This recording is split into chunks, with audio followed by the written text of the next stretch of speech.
Ce cercle représente la somme d'argent générée par la célèbre entreprise Amazon l'année dernière. 232 milliards de dollars. Ce cercle représente l'argent généré par des personnes comme vous qui vendent des produits sur Amazon. 53,7 milliards de dollars. Ce petit point représente la part des bénéfices que vous devrez recevoir pour devenir millionnaire. Lorsque vous faites un zoom arrière, cela ressemble à une goutte d'eau dans l'océan. Mais est-ce vraiment si facile ? Si vous croyez la majorité des gourous en ligne, vous pensez que oui, ils aiment vous vendre le rêve d'échapper à votre travail de 9h à 17h et de vivre sur une plage en regardant l'argent affluer. Tout cela en commençant quelque chose appelé Amazon FBA. Je veux en avoir le cœur net. Est-ce un moyen légitime de gagner de l'argent ou ces gourous gagnent-ils de l'argent simplement en l'enseignant ? Ce n'est un secret pour personne que plus de 40 000 personnes génèrent plus de 1 million de dollars par an sur la plateforme, mais font-elles des bénéfices ? En d'autres termes, s'agit-il d'une chose que tout le monde peut faire et d'un sésame pour devenir millionnaire, ou s'agit-il simplement d'une chimère ? C'est exactement ce que je vais découvrir dans le premier épisode du monde secret des millionnaires à revenus passifs. Bonjour à tous, c'est Marc. Récemment, je n'ai pas pu échapper à l'expression Amazon FBA. Comme vous le savez tous, je suis un grand fan de YouTube et sur presque toutes les vidéos que je regarde, une publicité apparaît disant que c'est la clé pour devenir millionnaire rapidement. Bien sûr, j'ai été intrigué car j'ai gagné des millions en gérant des entreprises traditionnelles. J'ai toujours procédé de la manière suivante. J'ai un entrepôt, j'achète le stock dans des conteneurs, je le fais venir de Chine, d'Amérique ou d'Europe, nous le stockons et nous sommes pratiquement en rupture de stock au moment où les conteneurs arrivent. Le fonctionnement d'Amazon FBA est un peu différent. FBA signifie en français expédié par Amazon, ce qui signifie qu'au lieu d'avoir des entrepôts comme moi, vous pouvez simplement envoyer tous vos articles à Amazon qui s'occupera du stockage, de l'emballage et de l'envoi de tous vos articles. À première vue, ça a l'air génial, n'est-ce pas ? Moins de soucis, beaucoup de clients, que demander de plus ? C'est peut-être quelque chose que vous pourriez faire en parallèle et gagner un peu d'argent. Mais est-ce une activité à long terme ? Je n'en suis pas convaincu. Si vous utilisez Amazon FBA avec succès, je veux vous entendre. Je veux que vous me persuadiez que c'est plus qu'une activité secondaire.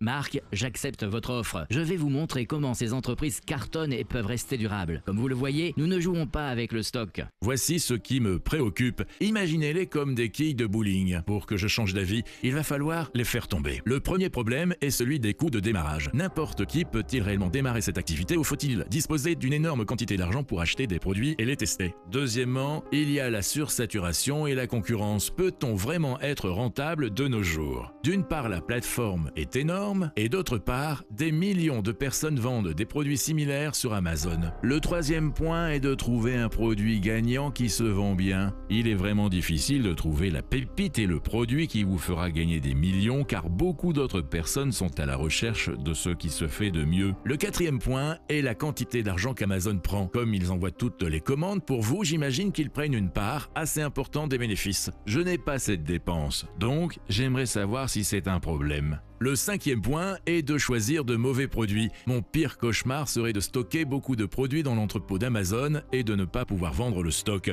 Au fil du temps, j'imagine que les frais vont vraiment s'accumuler. Enfin, le sixième point, et c'est vraiment le plus important, le manque de contrôle. J'ai toujours tout contrôlé, de la fabrication jusqu'à l'expédition du produit à la porte de mes clients. Mais si Amazon prend le contrôle de la vente et de l'expédition, je crains de perdre toutes les informations sur mes clients. Je ne voudrais pas qu'Amazon me fasse fermer et que je doive me constituer de nouveau un portefeuille client à partir de zéro. Maintenant, toutes les quilles ont été posées. Jacques, je suis en route. Jacques est un jeune entrepreneur qui n'a pas froid aux yeux et qui a accumulé près de 100 000 followers sur son compte TikTok et 8 000 sur Instagram, où il donne des conseils commerciaux directs et a même récemment gravé sa citation « Restez fidèles à vos objectifs et ils resteront fidèles à vous » sur sa Porsche. Un sacré personnage. Alors, vous avez tout fait réparer. Oui, c'est fait maintenant. Oui, Oh. oui, je conduis le 4x4 maintenant. Jacques, quel est votre âge et que faites-vous ?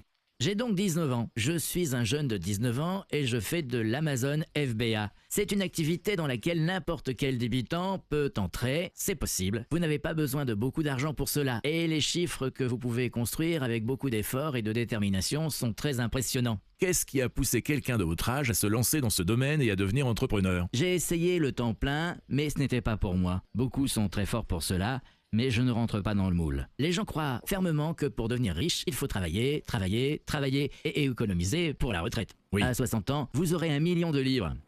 Ce n'est pas ce que je recherche. Et ce n'est pas ma voie. Si c'est ce que les gens veulent, c'est très bien. Oui. Mais ce n'est pas le chemin que je prends. Je le veux plus tôt. Alors je l'aurai plus tôt. C'est Oui. logique et possible. Si je veux être un peu taquin, quels sont vos chiffres? La première année, on a vendu pour 140 000 à 150 000 livres. Et C'est cette très bien. année, on a dépassé les 900 000 livres. C'est une affaire qui marche, c'est super. Alors pour quelqu'un qui regarde cette vidéo, qu'est-ce qu'il doit investir pour vraiment se lancer? Je recommande 1500 livres, ce qui est un montant très bas pour démarrer une entreprise, notamment un commerce de détail. Ça vous permet d'avoir un bon logiciel pour vendre sur Amazon et de payer votre premier stock. Pas besoin de beaucoup d'argent. Vous pouvez commencer avec 100 ou 1000 livres. C'est une question de ratio, de mise à l'échelle. Considérez cela comme un investissement en vous-même. Ne vous attendez pas à ce que cet argent revienne très vite. Il ne va pas commencer à vous rapporter de sitôt. C'est un jeu à long terme. À quel moment vous réalisez que vous pouvez laisser tomber votre site comme une activité secondaire et en faire votre activité principale? À votre avis, où se situe le point de rupture? Je dirais 3 mois solides. Je me souviens avoir parlé à mon père et j'ai dit « Papa, je veux arrêter ». J'ai fait une bonne journée. Je crois qu'on a fait 800 livres de bénéfices. J'étais en mode « C'est bon, j'arrête ». Il m'a dit que si je voulais faire ça, je devais tout d'abord m'assurer que mon entreprise allait vraiment être pérenne à l'avenir. J'ai donc attendu 3 bons mois de vente où je gagnais 2, 3, 4, 5, 6 fois ce que je gagnais avec mon travail principal. Et je me suis dit que c'était le bon moment. C'est vraiment quelque chose qu'il ne faut pas faire à la hâte. J'ai toujours considéré le dropshipping, dans FBA, comme un simple tremplin, une activité pour démarrer. Pouvez-vous me convaincre du contraire? Je vois une longévité énorme, mais pas avec ce que je fais maintenant. C'est ma vache à lait, un moyen d'accumuler de l'argent pour ce que je veux faire. Ma propre marque, construire une histoire, fournir des produits de qualité supérieure, contrôler la qualité, l'emballage, la marque, la relation client, avec de belles cartes et des reconnaissances de ce genre. Ce qui est énorme parce que si vous avez une marque établie sur Amazon, vous ne recevez pas seulement de l'argent des ventes, votre marque est présentée sur le site web le plus visité de la planète par Google, sur lequel il la trouverait de toute façon. Avec votre propre marque, vous créez un actif vendable. Si vous le propulsez sur la première page avec des publicités, ce produit vous rapportera de l'argent pendant 3, 4, 5 ou 6 ans ou la durée que vous le conserverez. Et comment faites-vous pour trouver vos produits? Beaucoup de gens m'écrivent pour me demander comment trouver ce produit de niche. Et combien de temps cela vous prend-il? 15 ou 20 minutes. 20 minutes, c'est impressionnant. Ça peut me prendre aussi 3 ou 4 mois. D'accord. C'est surtout une question de prendre le temps de m'asseoir et de voir comment je me sens par rapport à tout ça. Je pense que trouver ce produit clé est difficile, mais ils ont tous une date de péremption, c'est certain. Ce n'est pas que vous ne pourriez jamais vous passer d'un seul produit, vous devez continuer à pousser, continuer à en trouver d'autres. Mais pour moi, il s'agit de m'asseoir dans ma zone et je ne bougerai pas de mon bureau tant que je n'en aurai pas trouvé un. Cela signifie passer de nombreux appels, essuyer des refus, surtout quand je dis que je n'ai que 19 ans ou que mon entreprise a 1 an. À la seconde où c'est non ou qu'on voit que ce n'est pas possible, on passe à l'appel suivant. Il faut vraiment mettre ses émotions de côté. C'est le contact constant, parler aux gens et surtout le réseau. Le travail en réseau est crucial. Ok. Rencontrer des gens qui connaissent d'autres personnes ou entreprises, entrer en contact avec eux. Il y a tellement d'obstacles sur le chemin, mais il s'agit de les franchir et de les contourner sans avoir peur de le faire. Mais c'est un travail difficile. Donc évidemment, Amazon vous prend une bonne partie de ce que vous gagnez. S'agit-il d'un pourcentage fixe sur chaque article vendu ou d'un pourcentage variable? Ça varie beaucoup en fonction de la taille et du poids. Par exemple, pour un stylo, les frais ne seront pas très élevés. Il s'agit probablement de la tranche de frais la plus basse. Ça dépend donc du poids et de la taille et de ce que cela va leur coûter de l'expédier et de le déplacer. Si vous avez envoyé beaucoup de produits à Amazon et qu'ils ne se vendent pas, comment gérez-vous cette situation? J'ai eu 2 types de produits. 2 produits qui ont été des pertes. J'ai dû l'accepter. Ils ne se vendaient pas du tout. C'était des t-shirts et il y avait aussi des cadres photos Just Lucky. Ils ne se sont pas vendus du tout. Ça ne s'est pas déroulé comme prévu. Et ça met une claque. Vous savez, oui. c'est beaucoup d'argent que vous perdez. J'ai bien vu que ça n'allait pas marcher. Alors j'ai mis des publicités, ce que je ne fais jamais d'habitude, parce que cela réduit vos marges. Et c'est ce que j'aurais pu gagner en bénéfice. Mais je fais ça sans avoir aucun bénéfice. Puis je me suis assis et j'ai pensé que c'était incroyable. Au début, je m'en voulais. Pourquoi avais-je fait cela? Comment ai-je pu me tromper de produit? Puis je me suis dit, j'ai essayé, ça n'a pas marché. Est-ce que j'ai perdu? Non. Ai-je été remboursé? Oui. Et vous avez appris. J'ai appris et j'ai tiré une leçon de cela. Je me suis alors dit que rien de grave ne pourrait m'arriver à l'avenir. Mais si je trouve quelque chose qui ne se vend pas, j'ai la possibilité de m'en débarrasser. Si je perds 10 centimes par unité, ce n'est pas dramatique. Ça ne va pas tuer mon entreprise, n'est-ce pas? Ça a été un déclic. Je me suis dit qu'en fait, ça n'avait pas marché et que je m'en étais quand même débarrassé au seuil de rentabilité et que j'avais récupéré mon argent. Vous avez donc peur qu'Amazon puisse trouver les mêmes produits que vous si vous les vendez très bien et qu'ils se disent, vous savez quoi, nous allons les renommer comme étant les nôtres, les vendre et vous empêcher de les vendre. Est-ce que c'est une crainte ou pensez-vous que vous pouvez éviter cela? Oui, ça peut arriver. J'ai entendu dire que ça arrivait. Ça ne m'est jamais arrivé, mais un produit l'a fait récemment. Mais ça fait partie du jeu et du business. C'est une étape à franchir. Ils vont vous mettre des bâtons dans les roues. Mais travaillez plus dur, trouvez un autre produit, continuez à le pousser et continuez à travailler sur les bénéfices. C'est tout. Et si vous ne pouvez plus stocker, Amazon vous met-il la pression pour maintenir ce flux de stock? Est-ce qu'ils vous couperont les vivres si vous ne les fournissez pas? Quel était l'arrangement? À ce sujet, Amazon a un processus qui vous recommande une certaine quantité de stock que vous devriez envoyer. Donc, oui, il est préférable d'avoir des niveaux de stock constants. Ils vous favoriseront en tant que vendeur. C'est la réalité. Si c'est trop sporadique, ils vous encourageront à augmenter vos stocks. Et ils vous enverront des notifications qui vous diront « Approvisionnez ce produit, nous avons besoin de plus de ce produit ». Votre clientèle est la clientèle d'Amazon. Comment entrez-vous en contact avec ces clients? Comment conservez-vous ces informations? Je ne peux pas prendre des informations auprès d'Amazon et leur envoyer un email. Ce n'est pas dans leur contrat. Les gens ne cherchent pas ça. Ils veulent juste acheter, obtenir les produits et c'est tout. C'est leur expérience. Ça fait partie intégrante du système. Donc, en ce qui concerne la rétention des clients et de garder leurs informations, Amazon s'en occupe et c'est très bien. Mais Amazon me paye, vend mes produits, les envoie et gère le service client. C'est très bien. Ils peuvent avoir ce côté du business. Tant que je reçois mes bénéfices, ça me va. C'est ainsi que je vois les choses. C'est vrai, il y a des avantages et des inconvénients en ce qui concerne le fait de les garder sur une liste d'emails et des choses comme ça. Mais encore une fois, les achats Amazon sont impulsifs. Les gens achètent directement. Avec une base client énorme, pas besoin de clients qui reviennent.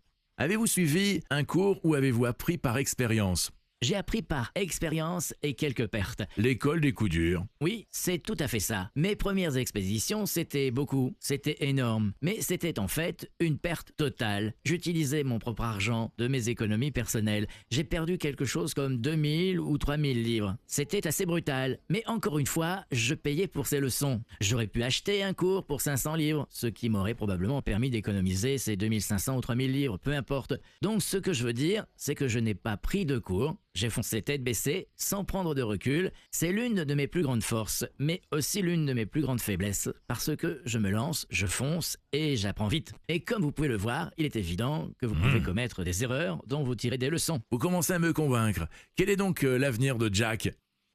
C'est très drôle, mais j'ai des objectifs énormes. J'ai 19 ans. Mais d'ici mes 21 ans, j'aimerais avoir 10 entreprises qui réalisent un bénéfice net de 10 000 livres par mois chacune. Je pense qu'Amazon FBA couvrira la majorité, entre 20 et 60%. Je veux prendre ma retraite à mes 30 ans.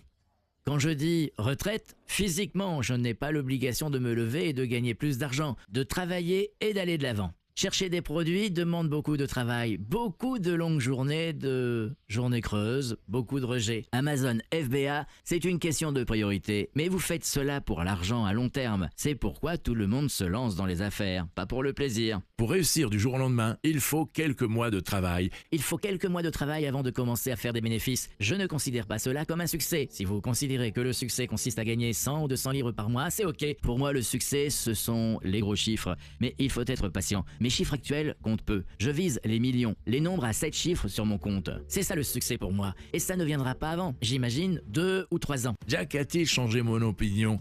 Voici ce que je pense. Je ne doute pas que Jack deviendra multimillionnaire. En fait, je vois un peu de moi et de lui quand j'avais son âge. J'ai beaucoup aimé qu'il parle de la création de sa propre marque par le biais de sa propre marque. Ce n'est pas quelque chose auquel j'avais pensé au départ, mais cela semble être un excellent moyen de créer une entreprise vendable à long terme. Il a donc fait du bon travail pour me persuader, mais la seule quille qui me reste est la forte dépendance à l'égard d'Amazon. Jacques ne voit pas cela comme un problème, mais c'est peut-être dû à son âge. Et Amazon, bien sûr, a toujours existé pour lui. Mon avis sur Amazon FBA est donc que si vous vendez des produits de marque d'autres personnes, ça peut être une excellente activité secondaire. Mais il ne faut pas s'attendre à ce que cela dure éternellement. Je vais donc vous laisser la prochaine vidéo ici, mais ne cliquez pas dessus tout de suite si vous voulez accroître votre richesse. Abonnez-vous à la chaîne, faites sonner cette bonne cloche et appuyez sur le bouton j'aime.